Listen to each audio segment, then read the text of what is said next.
నంద్యాల జిల్లా వినియోగదారుల రక్షణ సంఘం అధ్యక్షునిగా పనిచేస్తున్నాను. జిల్లా ప్రభుత్వ విజిలెన్స్ కమిటీ మెంబర్గా పనిచేస్తున్నాను. ముఖ్యంగా ఈరోజు నేను పాత్రికేయ మిత్రులకు ఇస్తున్న స్టేట్మెంట్ ఏమనగా, నంద్యాల జిల్లాలో SC ST vigilance monitoring committee అనేది డిప్యూటీ డైరెక్టర్ గారు నోటిఫికేషన్ జారీ చేశారు. జారీ చేసినప్పుడు ఒక ఎన్జిఓగా నేను కూడా అప్లికేషన్ పెట్టడం జరిగింది. మామూలుగా జిఓ యాక్ట్ ప్రకారం 99 SC ST vigilance monitoring act ప్రకారము 5 మంది ఎస్సీ ఎస్టీ సోదరులు కమిటీ మెంబర్గా ఉంటారు, 3 ఎన్జిఓ మెంబర్స్గా ఉంటారు. ఆ ఎన్జిఓ మెంబర్స్ ఎస్సీ ఎస్టీ కాని వాళ్ళు మెంబర్గా ఉండాలి. అలా అప్లై చేస్తే నంద్యాల జిల్లాలో డిప్యూటీ డైరెక్టర్ గారు కేవలం 2 ఎన్జిఓ మెంబర్లను తీసుకున్నారే తప్ప 3వ ఎన్జిఓ మెంబర్ని తీసుకోలేదు.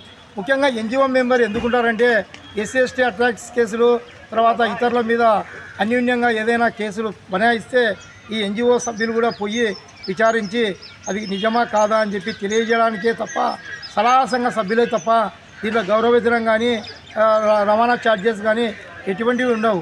నేను గత 30 సంవత్సరాల నుండి సామాజిక సేవకునిగా జిల్లా కలెక్టర్ నుంచి 12 సార్లు కమెండేషన్ సర్టిఫికేట్స్, జాతీయ స్థాయి రాష్ట్ర స్థాయిలో కూడా ఉత్తమ ప్రశంసా పత్రాలు అందుకోవడం జరిగింది. నేను అప్లై చేసిన తర్వాత డిప్యూటీ డైరెక్టర్ గారు 2 ఎన్జిఓస్నే తీసుకున్నారు, కానీ 3వ ఎన్జిఓగా నాకు అర్హతలు ఉన్నా కూడా నా యొక్క పేరుని కలెక్టర్ గారికి సిఫారసు చేయలేదు. ఎందుకు చేయలేదనేది ఆ విషయంపై revenue divisional officer, sub divisional magistrate గారికి నేను ఈరోజు సోమవారం రోజు వినతి పత్రం కూడా ఇవ్వడం జరిగింది. దానికైనా రసీదును కూడా మాకు ఇచ్చారు. కనుక ఎన్జిఓ మెంబర్గా కర్నూలు జిల్లాలో 3 ఎన్జిఓ మెంబర్స్ని, 5 మంది ఎస్సీ ఎస్టీ మెంబర్స్ని తీసుకున్నారు అక్కడ కలెక్టర్ గారు. ఈ జిల్లాలో 7 మంది ఎస్సీ ఎస్టీ మెంబర్స్ని 2 ఎన్జిఓని తీసుకున్నారు. అంటే మామూలుగా జివో 99 ప్రకారము 5 మంది ఎస్సీ ఎస్టీ సోదరులను మెంబర్గా తీసుకోవాలి, 3 ఎన్జిఓ మెంబర్గా తీసుకోవాలి. 8 మందిని తీసుకోవాల్సింటే 7 మందిని ఆల్రెడీ ఎస్సీ ఎస్టీ సోదరులను తీసుకొని 2 ఎన్జిఓని తీసుకొని 9 మందిని జివోకు విరుద్ధంగా 9 మందిని తీసుకున్నారు. ఇంకా ఎన్జిఓకి అయితే అర్హతలు ఉన్నా కూడా నాకు అన్యాయం జరిగింది. కనుక ఈ విషయంపై జిల్లా కలెక్టర్ గారు వెంటనే స్పందించి ఇది రాజకీయాలకు అతీతంగా పనిచేస్తున్నారు, అధికారులు రాజకీయ లెటర్లు, సిఫారసు లెటర్ల ద్వారానే కమిటీ ఎంపిక చేస్తున్నారు, కానీ సామాన్యులకు ఎంపిక చేయడం లేదు. కావున నాకు ఉన్న అర్హతలను బేస్ చేసుకొని జిల్లా కలెక్టర్ గారు ఒకసారి పరిశీలన చేసి నాకు అర్హత ఉంటే 3వ ఎన్జిఓ మెంబర్గా తీసుకోవాలని చెప్పి ఈ సందర్భంగా తెలియజేస్తున్నాను.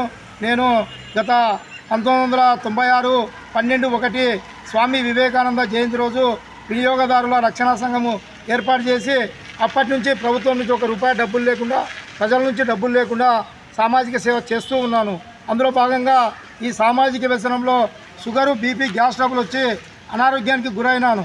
అయినా చనిపోయే వరకు కూడా ప్రజలకు సేవ చేయాలనే ఉద్దేశంతో ఈరోజు నేను నా ఎన్జిఓ మెంబర్గా తీసుకున్నందుకు ఇక్కడ ఆర్డీఓ గారికి వినతి పత్రం ఇవ్వడం జరిగింది. వెంటనే ప్రజా సంఘాలు, దళిత సంఘాలు, బీసీ ఎస్సీ ఎస్టీ సంఘాలు కూడా ఈ జరిగిన అన్యాయంపై వారు కూడా ప్రతిఘటించాలని చెప్పి ఈ సందర్భంగా తెలియజేస్తున్నాను. నా పేరు ఏఈ నాగరాజు. నేను ప్రస్తుతము నంద్యాల జిల్లా ప్రభుత్వ సివిల్ సప్లై విజిలెన్స్ కమిటీ మెంబర్గా పనిచేస్తున్నాను. Women rights state advisory committee మెంబర్గా పనిచేస్తున్నాను. RTI act state advisory committee మెంబర్గా పనిచేస్తున్నాను. ఒక వినియోగవాణి మాసపత్రికను ఏర్పాటు చేసి ఆర్టీఐ యాక్ట్ను కూడా రాష్ట్ర వ్యాప్తంగా కూడా పత్రికను ప్రచురణ చేసి ఒక ప్రచురక సంపాదకునిగా వినియోగవాణి మాసపత్రిక సంపాదకుడు కూడా గతంలో పనిచేయడం జరిగింది.